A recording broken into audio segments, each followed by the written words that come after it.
Assalamualaikum warahmatullahi wabarakatuh. Di sini saya Bima Jalan Mahmud dari kelas 10 3 absen 3 ingin menyampaikan tentang penelitian geografi. Yaitu ada dasar penelitian geografi. Ada pengertian penelitian. Menurut Department of Education and Training, penelitian merupakan penciptaan pengetahuan baru dan atau penggunaan pengetahuan yang sudah ada dengan cara yang baru atau relatif sehingga menghasilkan konsep, metode, dan pemahaman baru.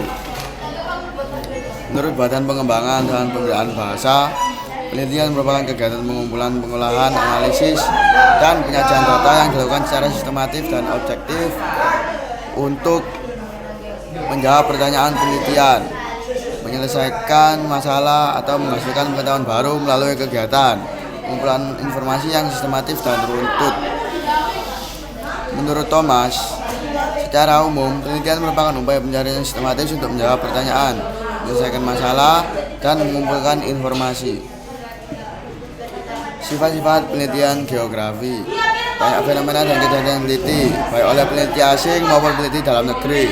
Dengan banyak publikasinya, penelitian tersebut menjelaskan arti atau logika berpikir balik suatu peristiwa.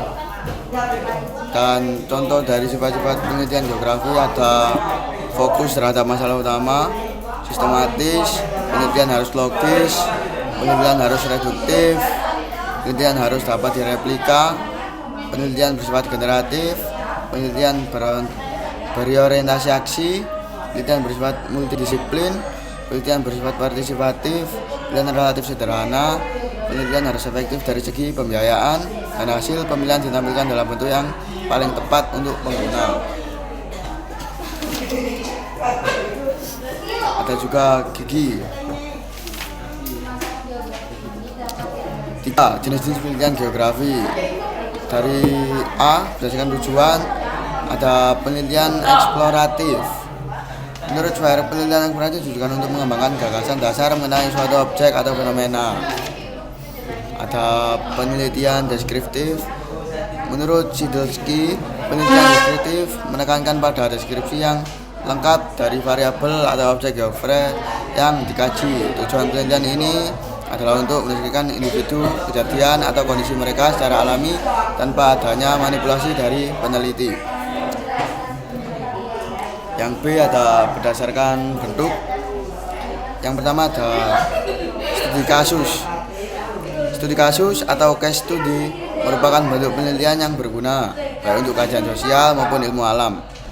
Penelitian ini dilakukan ketika peneliti ingin memperoleh informasi detail mengenai suatu fenomena tertentu. Yang kedua ada survei.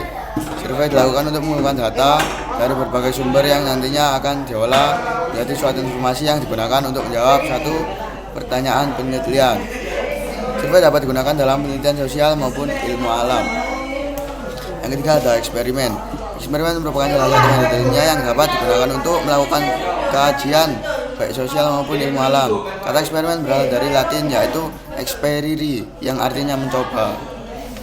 Yang C ada berdasarkan metode. Sini ada metode penelitian kualitatif dan ini punya berhubungan dengan fenomena-fenomena yang variabelnya tidak akan diukur atau dikuantifikasikan. Yang kedua adalah penelitian kuantitatif. Menurut Goldberg, penelitian kuantitatif umumnya berhubungan dengan pengukuran di mana objek dan variabelnya dapat dinominalkan atau dihitung. Yang B ada permasalahan bidang geografi. Yang pertama ada fenomena geosfer. Secara umum, setiap komponen geosfer merupakan suatu kesatuan alami yang paling terkait mempengaruhi. Dan yang kedua ada contoh dari fenomena geosfer itu seperti litosfer. Litosfer mencakup fenomena geografis yang berhubungan dengan geologi batuan dan bentuk alam. Yang kedua ada fenomena hidrosfer. Fenomena hidrosfer berhubungan dengan kondisi hidrologi dan suatu wilayah. Yang C ada fenomena atmosfer. Yang D fenomena biosfer. Serta ada fenomena antroposfer.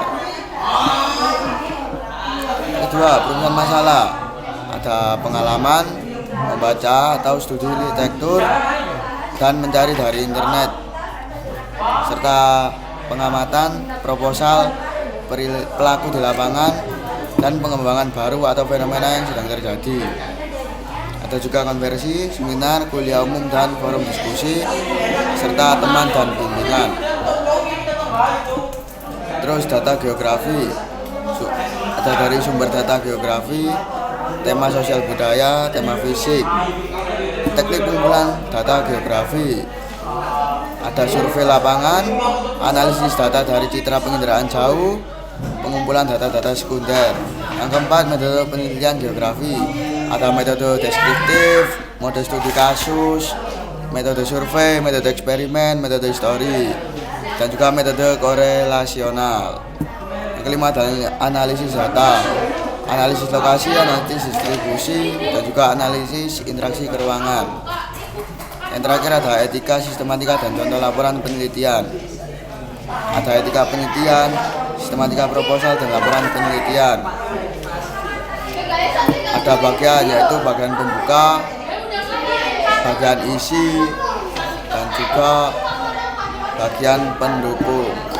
Sekian dari saya, Bima Sultan Mahmud, dari kelas 10-3 absen 3. Assalamualaikum warahmatullahi wabarakatuh.